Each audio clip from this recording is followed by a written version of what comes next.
Here's something most of us never really stop to think about. Every weekend, millions of people gather around a screen. They argue, they celebrate, they lose their minds over a ball on grass. But somewhere in that crowd, there is a person who feels absolutely nothing.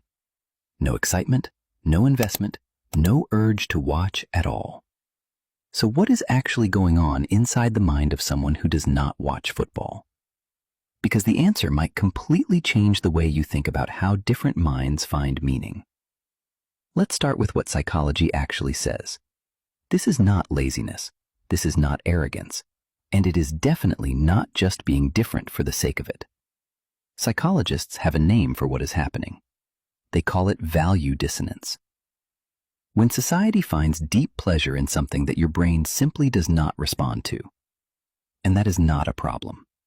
In many cases, it is actually a sign of a mind that knows exactly where its energy belongs.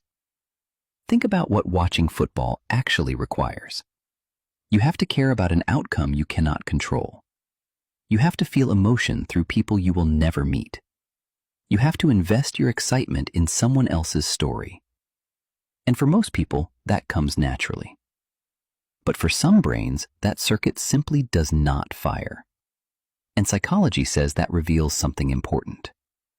Here are 4 psychological types that consistently show up in people who do not watch football. The first is the self-focused thinker. Their brain is not wired for vicarious emotion. The ability to feel excitement through someone else's win. They get their dopamine from personal progress, from building something, learning something, achieving something themselves. When everyone around them is screaming over a goal, their brain is quietly asking one honest question. Why should I care about people I do not even know?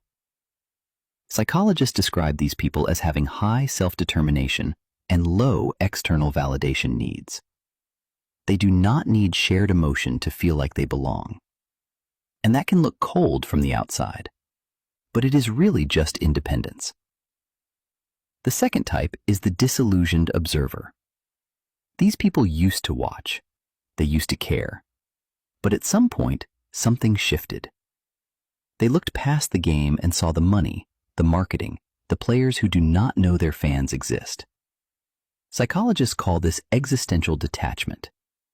When entertainment stops feeling meaningful because it has no real depth. They realize that cheering will not fix their life, and celebrating strangers will not fill what is empty. So they stepped back, not out of arrogance, out of awareness. The third type is the redirected mind. This type does not dislike football.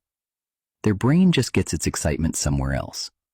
Music, films, cars, games, anything that gives them novelty, depth, and something they can actually interact with. Psychologists call this diversified stimulation. Their reward system responds to variety and personal relevance. Football feels repetitive and passive to them, but a great film or a complex game gives their brain exactly what it is looking for. It is not a lack of passion. It is passion pointed in a different direction. And the fourth type is the honest realist. This is the person who says, why would I watch millionaires kick a ball while I am still building my own life? For them, football is not an escape. It is a reminder of how far their own dreams still feel. Psychologists would call this emotional self-protection. They choose not to invest energy in something that gives nothing back. That is not bitterness. That is honesty. And maybe that is the most thought-provoking insight of all. Not watching football is not really about football. It is about where a mind chooses to place its energy. And some minds simply refuse to spend that energy on a story they are not part of. So which one are you? Drop it in the comments. And if this made you think differently about yourself, hit the like button and subscribe. See you in the next one.